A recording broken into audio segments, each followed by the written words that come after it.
अब वाल्मीकि के कोई फैसला आएगा तो फिर जाटव उनके साथ में नहीं जाएगा, जब जाटव उनके साथ में नहीं जाएगा तो भीड़ कम रहेगी, तो सरकार उनको ऐसे ही जो है पुलिस के लाठी डंडों से भगा देगी। किसी जाटव के साथ में कुछ अन्याय अत्याचार होगा तो वाल्मीकि नहीं आएगा। तो ये जो क्लासिफिकेशन रिजर्वेशन में किया जा रहा है, असल में इसका जो सबसे बड़ा इम्पैक्ट है वो लोगों के दिमाग में और लोगों की एकजुटता में आएगा। इस आरक्षण को भीख नहीं है कि किसी को घर पे बैठा है उसको जाकर के आरक्षण का लाभ दे दिया या उसको नौकरी दे दिया या कुछ भी इस तरह की चीजें कर दी और उसको आगे बढ़ा दिया। तो ये भीख नहीं है, ये अधिकार है, और इस अधिकार को वो लोग ले रहे हैं जो मेहनत कर रहे हैं, जो इसके लिए संघर्ष कर रहे हैं, उनको मिल रहा है, नौकरियां मिल रही है, एडमिशन मिल रहा है। लेकिन यदि कोई भी व्यक्ति, कोई किसी अन्य जाति का व्यक्ति यदि पढ़ाई लिखाई नहीं करेगा, मेहनत नहीं करेगा, नौकरी लेना नहीं चाहेगा, तो भला उसको कोई भी सरकार जो है वो कैसे रिजर्वेशन का फायदा दे देगी। फैसला होगा कि जो बहुजन समाज के लोग, जो SC ST OBC जो एकजुटता थी, जो कहीं पर भी बहुजन समाज के साथ अन्याय अत्याचार होने पर तुरंत एक बहुत बड़ी संख्या जो है एक साथ आकर के सरकार को सवाल के घेरे में डाल देती थी, सरकार डर करके जो है अपने फैसलों को वापस लेती थी।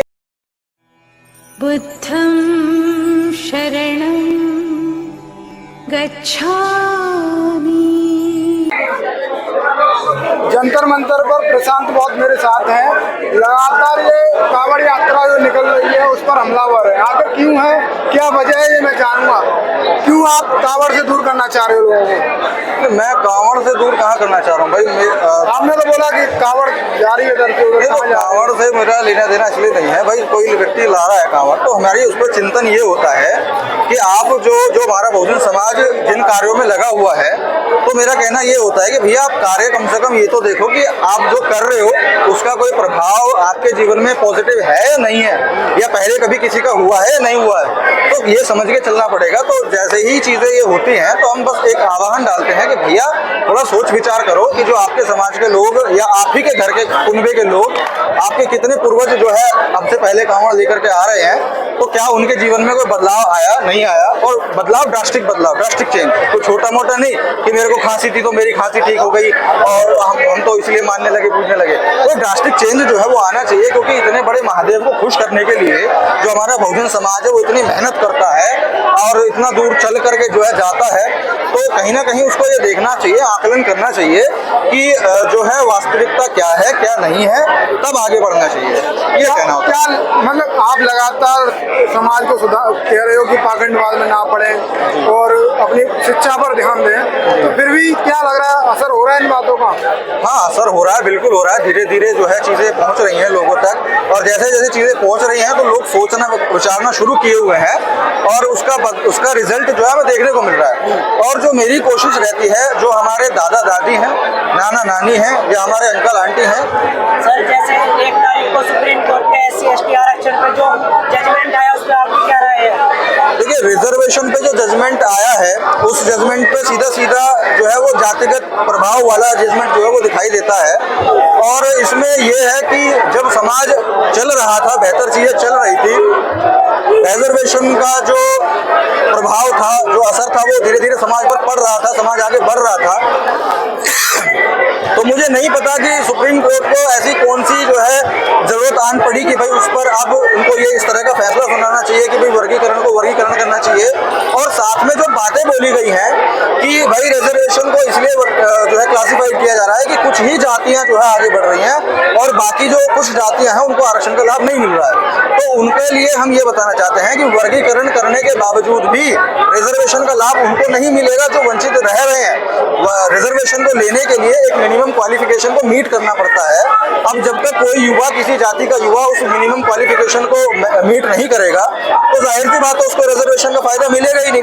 तो रिजर्वेशन का फायदा अगर लेना है तो जो वंचित वर्ग के लोग हैं, जो वंचित समाज के लोग हैं, जिस वजह से वो लोग रिजर्वेशन का लाभ नहीं ले पा रहे हैं, वो पढ़ाई से डिस्ट्रैक्ट होते हैं, उनके पास में पढ़ाई का संसाधन नहीं है, उनकी जो जीविका है वो इतनी अस्त व्यस्त है कि उसी को संभालने में जो वो लोग हैं वो लगे रहते हैं। जब वो पढ़ नहीं पा रहे हैं, लिख नहीं पा रहे हैं, नौकरी के लिए तैयारी नहीं कर पा रहे हैं, तो रिजर्वेशन का लाभ कहाँ से मिलेगा? तो सरकार को ये करना चाहिए कि पहले उन लोगों की जो मूलभूत सुविधाएं हैं उनको वो दी जाए, जो ताकि वो अपनी जीविका को बेहतर तरीके से जी सके। जब जीविका उनके परिवार की सही चलती रहेगी तो कहीं ना कहीं बच्चे का माइंड जो है वो फ्री रहेगा, वो पढ़ाई लिखाई पर ध्यान देगा, वो नौकरी के लिए तैयारी करने पर ध्यान देगा, और जब वो इस तरीके की चीजें करेगा, आगे बढ़ेगा, तब उसको रिजर्वेशन का लाभ मिलेगा। और तब वास्तव में जो सुप्रीम कोर्ट चाहता है, जो दिखाना चाह रहा है, वो वास्तव में तब होगा। वाल्मीकि समाज तो ये कह रहा है कि अगर आप हमारे सच्चे देशी हैं, जाटव समाज, तो क्यों लग रहा है ये असल हाँ लागू होगा तो हमारा फायदा होगा? अब ये उनको लग रहा है ना, जो वाल्मीकि समाज के लोग हैं उनको लग रहा है कि भैया अगर क्लासिफिकेशन होगा तो तब हमको जो है रिजर्वेशन का लाभ मिलेगा, और अब तक तो ये कुछ जातियां ही जो है वो आरक्षण का लाभ ले रही थी। तो सबसे जी अच्छा, जैसे आर्टिकल 341 में क्लासिफिकेशन नहीं हो सकता जैसे संविधान में लिखा हुआ है, तो जब सुप्रीम कोर्ट ने जजमेंट दिया कह सकती है? इस सुप्रीम कोर्ट ने जो जजमेंट दिया है ये पिछला कोई मुद्दा चलता आ रहा है, जो कि पंजाब का कोई केस था। उस पंजाब के केस में बार बार जो है 2-3 बैठक बैठी हैं, उसके बाद में ये बिगर बेंच जो 6-7 जजों की जो बिठाई है, इसमें उस जो केस डाला था उस पर ये सुनवाई हुई है। अब उस पर सुनवाई करते हुए हो नहीं सकता है, लेकिन फिर भी करने का जो है इशारा किया है। अब उसके लिए जो समाज के लोग हैं वो प्रदर्शन करेंगे, वो सुप्रीम कोर्ट से कहना चाहते हैं कि भैया इस पर आप पुनः विचार कीजिए और इसको लागू करने की जो है ना तो हमें जरूरत है और ना चाहिए। वाल्मीकि समाज क्यों गुमराह हो रहा है? क्या दिक्कत है? मतलब क्या वो समझ नहीं पा रहा है? उनको ये लग रहा है कि जाटवों का आरक्षण खत्म हो जाएगा या हमारे ये फैसला लागू हो जाएगा तो उनकी सीट पर हम बैठ जाएंगे। क्या वो बिना पढ़े लिखे बैठ जाएंगे? बिल्कुल नहीं बैठ सकते हैं। वही चीज है ना, जिन जातियों को आज ये लग रहा है कि भैया अगर ये क्लासिफिकेशन होगा तो हम तक रिजर्वेशन का लाभ पहुंचेगा और रिजर्वेशन का लाभ लेकर हमारे बच्चे नौकरी में लगेंगे, उनको ये लग रहा है, उनको ऐसा, और सरकार यही चाहती थी कि ऐसी चीजें, ऐसी बातें लोगों के बीच में जाने के बाद में, ऐसी चीजें जाने के बाद में लोगों में बंटवारा हो, लोगों की जो सोच है, जो आपस में बहुजन एकजुटता है, वो बहुजन एकजुटता जो है वो टूटे और वर्गीकरण में टूटे। और वही उसका परिणाम ये हुआ भी है कि लोगों ने जो है अब इस तरह की बातें करना शुरू कर दिया। अब सबसे बड़ी बात यहाँ पर समझने वाली बात ये है, चाहे वो वाल्मीकि जाति हो या फिर कोई अन्य जाति हो जो वंचित रह गई है रिजर्वेशन का लाभ लेने के लिए, तो उनको इतनी सी बात समझनी पड़ेगी कि यदि आज आप 12वीं पास करके कोई एंट्रेंस एग्जाम देते हो तो आज भी जो रिजर्वेशन आज लागू है इसके माध्यम से भी आपको जो है वो पूरा का पूरा लाभ मिल सकता है। लेकिन वो तब मिलेगा जब आप कोई एंट्रेंस एग्जाम देने जाएंगे या फिर किसी जॉब के लिए एप्लीकेशन दे करके उसकी एग्जाम की तैयारी करेंगे। जब वो एग्जाम देंगे तो रिजर्वेशन का लाभ अब भी मिल सकता है। तो इसमें ऐसा नहीं है कि जब हो जाएगा तब मिलेगा।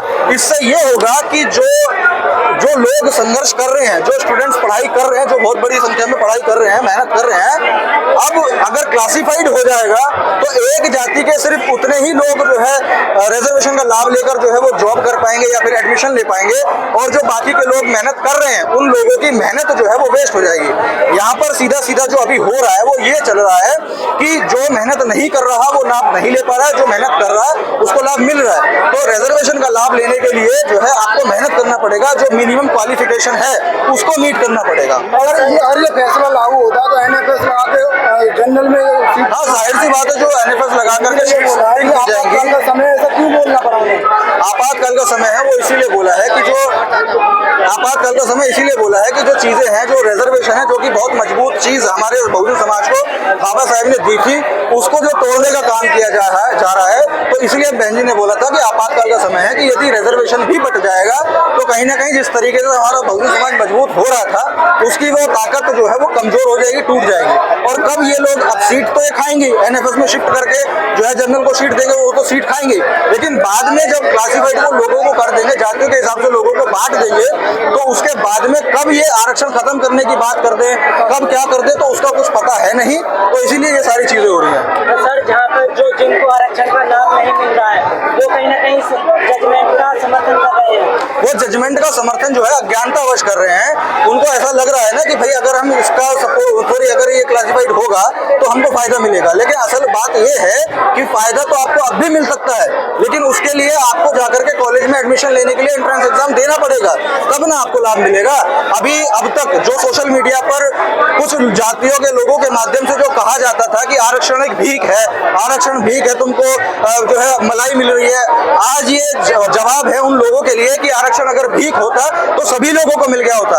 आरक्षण एक अधिकार है और उस अधिकार का फायदा लेने के लिए आपको एक क्राइटेरिया जो है वो फॉलो करना पड़ता है, उस तक पहुंचना पड़ता है, उसके बाद में आपको रिजर्वेशन का लाभ मिलता है। तो ये उन लोगों के लिए जवाब है कि आरक्षण को भीख नहीं है कि किसी को घर पे बैठा है उसको जाकर के आरक्षण का लाभ दे दिया या उसको नौकरी दे दिया या कुछ भी इस तरह की चीज चीजें कर दी और उसको आगे बढ़ा दिया। तो ये भीख नहीं है, ये अधिकार है और इस अधिकार को वो लोग ले रहे हैं जो मेहनत कर रहे हैं, जो इसके लिए संघर्ष कर रहे हैं, उनको मिल रहा है, नौकरियां मिल रही है, एडमिशन मिल रहा है। लेकिन यदि कोई भी व्यक्ति, कोई किसी अन्य जाति का व्यक्ति यदि पढ़ाई लिखाई नहीं करेगा, मेहनत नहीं करेगा, नौकरी लेना नहीं चाहेगा, तो भला उसको कोई भी सरकार जो है वो कैसे रिजर्वेशन का फायदा देती है? ये फैसला लागू होने से क्या SC/ST का जो भविष्य है वो खतरे में, बेनिकारी का अपने भविष्य को? हाँ, डेफिनेटली, बिल्कुल खतरे में। अभी आप क्या उनका निर्देश मतलब वो तो सड़क पे आ नहीं सकती ना, अभी कैसे समझ पा रहे हैं? अभी आप इतना इस बात को समझिए कि अभी जो रिजर्वेशन है इसको अगर क्लासिफाइड कर देंगे तो क्लासिफिकेशन करने के बाद में सबसे पहला जो काम होगा वो ये होगा कि जो बहुजन समाज के लोग, जो SC/ST OBC जो एकजुटता थी, जो कहीं पर भी बहुजन समाज के साथ अन्याय अत्याचार होने पर तुरंत एक बहुत बड़ी संख्या जो है एक साथ आकर के सरकार को सवाल के घेरे में डाल देती थी, सरकार डर करके जो है अपने फैसलों को वापस लेती थी। अब क्लासिफिकेशन करने से ये होगा कि उनके मन में खोट भेद जो है एक दूसरी जातियों के प्रति वो आ जाएगा, जिसके बाद में होगा ये कि वो लोग एकजुट आकर के जो है लड़ाई नहीं लड़ेंगे और कल को सरकार किस जाति के मतलब उसके विरोध में क्या फैसले ले आए, क्या ऐसी चीजें कर दे। अब वाल्मीकि के कोई फैसला आएगा तो फिर जाटव उनके साथ में नहीं जाएगा, जब जाटव उनके साथ में नहीं जाएगा तो भीड़ कम रहेगी, तो सरकार उनको ऐसे ही जो है पुलिस के लाठी डंडों से भगा देगी। इसी जाटव के साथ में कुछ अन्याय अत्याचार होगा तो वाल्मीकि नहीं आएगा। तो ये जो क्लासिफिकेशन रिजर्वेशन में किया जा रहा है, असल में इसका जो सबसे बड़ा इम्पैक्ट है वो लोगों के दिमाग में और लोगों की एकजुटता में आएगा। 21 अगस्त भारत बंद के ऐलान को कैसे देख पा रहे हैं? देखिए, उस 21 अगस्त भारत बंद के ऐलान के बारे में मैं कुछ नहीं कह सकता क्योंकि मुझे उसके बारे में कोई जानकारी नहीं है।